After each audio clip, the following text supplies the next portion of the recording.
12টা রাশির উপরে বিভিন্নভাবে বিভিন্ন রকম এফেক্ট হবে, কারোর খারাপ কারোর ভালো। কিছু তান্ত্রিক টোটকা বা তন্ত্র টোটকা বা অকাল সায়েন্সের টোটকা জানাচ্ছি বিভিন্ন রাশির ক্ষেত্রে। এর আগে 3টে রাশির কথা বলেছি, এবার বলছি কর্কট রাশির কথা।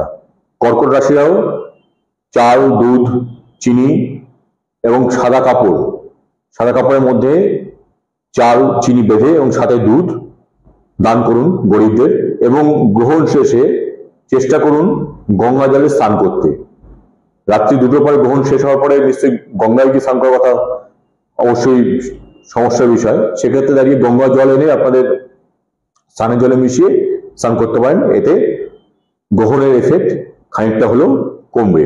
সিংহ রাশির ক্ষেত্রে যেটা বলা, যে কালকে গরিবকে গুড়, গম এবং ধান দান করুন, এতে গ্রহণের যে এফেক্ট তা খানিকটা হলেও উপশমিত হবে। কন্যা রাশির ক্ষেত্রে বলা, যে সবুজ রঙের বস্তু, সেটা সবজি হতে পারে, পাতা হতে পারে বা সবুজ কাপড় হতে পারে, দান করুন।